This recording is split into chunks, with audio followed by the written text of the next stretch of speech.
안녕하세요. 캐나다 밴쿠버에 사는 장인영이라 합니다. 어, 오늘 이렇게 어제 그 태극기 집회를 보고 또 헌재가 이 박근혜 대통령을 탄핵하고 나서 참 마음이 슬펐습니다. 또 분하고 힘들었어요. 심지어 깊은 이 재판관들에 대한 어떤 살이 비슷한 이런 마음도 사실 들었습니다. 하지만 또 여러 가지 실망감도 있고요. 어, 말로 할 수 없는 착잡함, 뭐 이런 것들이 이렇게 비쳤죠. 그런데 어, 다시금 위로를 이렇게 받아야 될 것 같아요. 제가 아는 분의 이런 그 신앙심 좋은 분의 이런 말로 다시금 위로를 받습니다. 태극기 집회는 이제부터 시작이라고 볼 수가 있어요. 왜냐하면 보시다시피 현재가 이게 전원 인용으로 8명 전원 인용으로 그 판결을 냈죠. 근데 참 어처구니 없었던 것이 무엇이냐면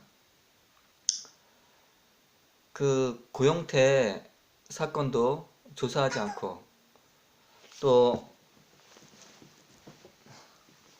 고용태 사건도 조사하지 않고 또 증인도 세우지도 않고 또 손석희 이런 사건도 조사하지 않고 바로바로 자기 그 일정에 맞춰서 이 바로 이렇게 선고해 버리는 정치적인 성향을 보였어요. 근데 어느 정도 예상은 됐던 것입니다. 왜냐하면 비정상적인 선거였기 때문에 그렇습니다. 여기서 보면 이 좌파, 특히 공산화에 대한 깊은 우려가 있습니다. 이 좌파 공산당은 굉장히 속이는 데 강하고요. 또한 이 잔인하고 또 열심을 냅니다. 그래서 항상 이렇게 좌우합작을 하면 우파가 무너져요. 그 왜냐면 잘 속이고 또 잔인하고 또 열심히 있어서 또 조직력을 깊이 발휘합니다. 그래서 좌파가 항상 잡는 것을 볼 수가 있어요. 중공의 국공학작도 그랬고 또 MN에서 이 북예민이 승리할 때도 그랬고 월남과 얼맹도 마찬가지였습니다. 지금도 마찬가지예요. 북한에서 지난 50년 동안 수많은 이러한 조직을 심으려고 노력했던 것 같아요. 그런 것이 주사파로 통해서 자체적으로 많이 형성되었습니다. 그렇기 때문에 지금 문재인 씨가 낮은 연방제를 이렇게 말하는 사람이 대선 후보에 1위 정도에 오를 정도로 우리 국민들의 그 마음과 이 지성이 너무나 이 자쪽으로 치우쳐 있습니다. 얼마나 심각한 일인지 모르겠어요. 그런 심각한 일을 우리가 통해서 헌재가 그런 비정상적인 것을 8명 전원이 통과했다는 것을 볼 때 우리나라가 너무나 공산화되었음을 우리가 깨닫는 것이 되었습니다. 그러니까 우리는 실망하지 말아야 돼요. 그러니까 우리는 절망하지 말아야 돼요. 왜냐하면 공산주의가 저렇게 강하게 밀어붙이면 우리가 그만큼 기회를 놓쳤구나. 우리가 그렇게 열심히 단도리를 못했구나.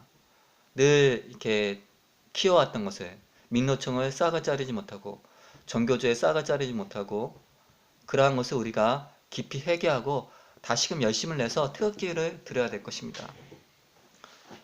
저들은 아마 태극기 세력을 굉장히 무서워할 것이에요.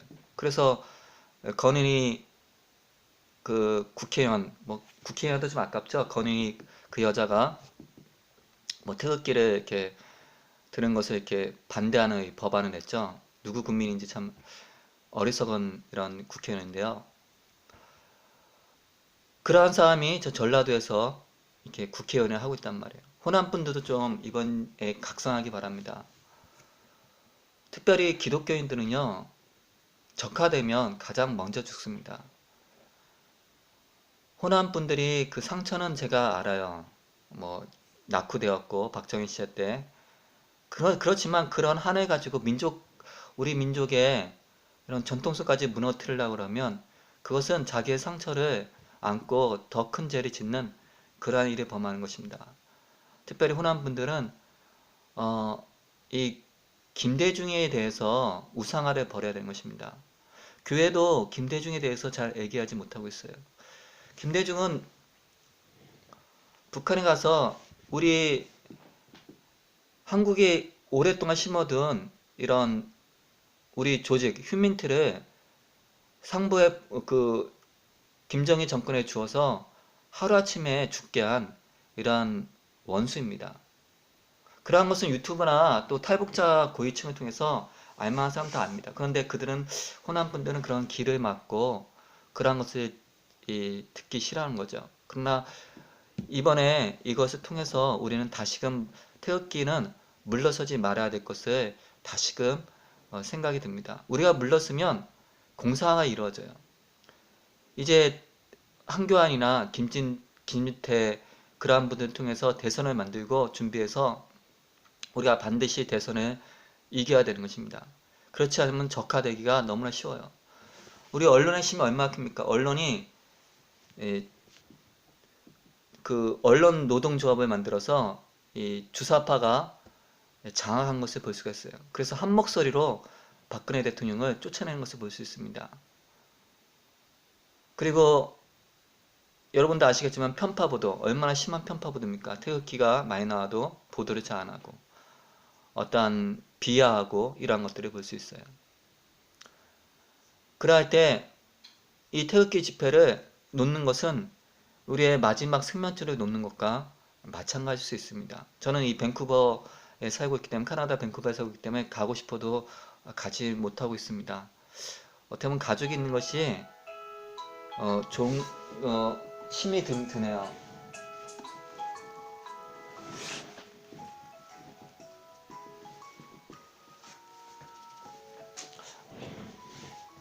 예, 우리가 하나님 앞에 이렇게 살아갈 때 진실하게 주님 앞에 살아가도록 노력해야 되는 것입니다.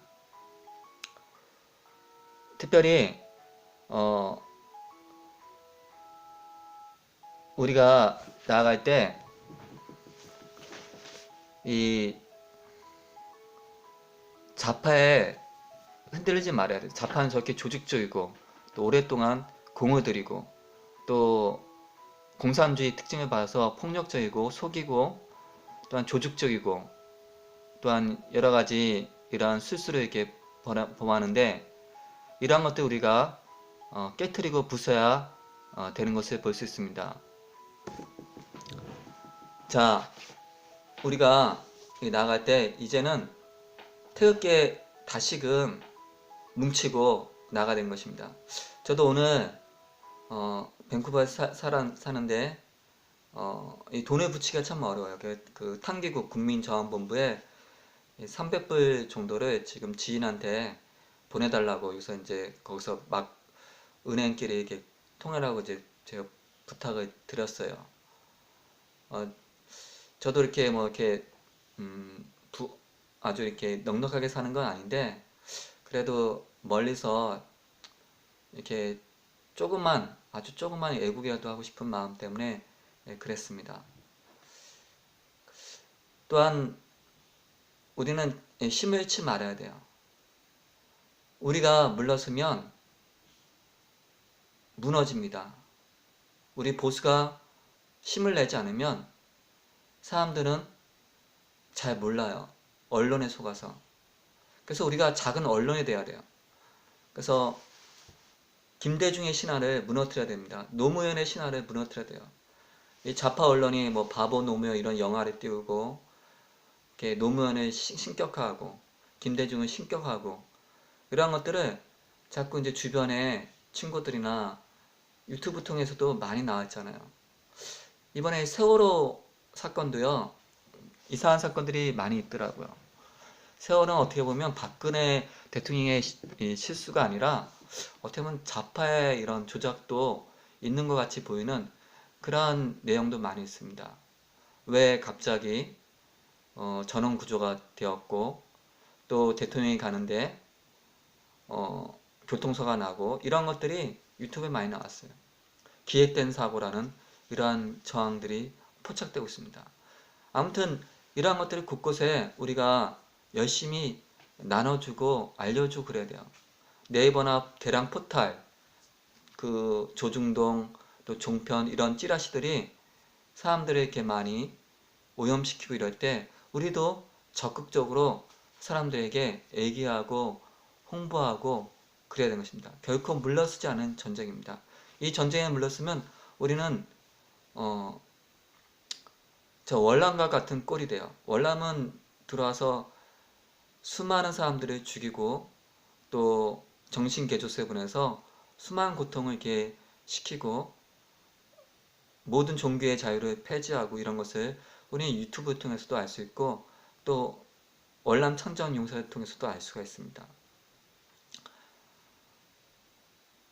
만약 공산화가 되면 얼마나 많은 우리 시민들이, 자유를 맛본 시민들이 죽어나갈까? 적어도 2천만 명 이상이 죽지 않을까 저는 생각합니다. 이것은 농담이 아니에요. 그렇기 때문에 우리가 이제 본격적으로 나가서 소리 없는 총칼이 되지 않았을 뿐 전쟁입니다. 저도 계속 후방에서, 비록 지금 밴쿠버에 살아서 나가고 싶지만 나가지 못하지만 후방에서 지원을 하고 또 열심히 응원하고 또 기도하신 분들 기도해 주시길 바라겠습니다. 공산주의는 하나의 붉은 영입니다. 2002년 때 그 축구 경기할 때 붉은 악마라 할 때 그 붉은 악마가 우리 남한에 들어온 것입니다. 그래서 영적인 것이기 때문에 그 사람들이 공산주의는 이렇게 나쁘다, 북한이 저렇게 못 살고 있다, 탈북자가 넘어와도 잘 깨닫지 못해요. 영이기 때문에 그렇습니다. 이단에 빠진 사람들이 특징이 뭐냐면 잘 이렇게 성경을 갖고 얘기해줘도 그것을 잘 듣지 않습니다. 왜냐하면 영이기 때문에 그래요. 그렇기 때문에 기도하는 사람은 이 붉은 무리의 영을 쫓아내달라고 기도해야 되는 것입니다. 또 특히 호남분들에서 기도해야 돼요. 구체적으로 기도할 게 뭐냐면 김대중의 신화가 무너지게, 노무현의 신화가 무너지게, 그들의 그 죄악이 드러나야 되는 것입니다. 김대중의 신화가 무너지고 노무현의 신화가 무너질 때 저 호남의 민심도 돌이킬 것입니다. 아, 우리가 속았구나. 우리가 공산주의에 밀었구나. 그리고 우리가 영원함이 화합될 수 있도록, 우리가 국민이 화합될 수 있도록 기도해야 되는 것입니다. 그렇습니다. 우리 태극기여 소망을 가지십시다. 우리가 물렀으면 같이 싸워줄 분들이 없습니다. 기도하신 분들 더욱더 기도해 주시고, 특별히 호남에 있는 목사님들, 정말 그것이 주님이 기뻐하는가 생각해 보시죠. 민주당을 보십시오. 민주당의 대선들은 한결같이 그러한 것을 보안법을 폐지하자, 또한 주한미군 철수, 이러한 것들을 주장하는 그러한 그룹들입니다. 그것이 과연 이 민족을 향한 얼마나 큰 죄인가 깨닫고 자기 성도들, 자기 교회들을 향해서 올바른 목회를 할 수 있도록 부탁드립니다. 감사합니다.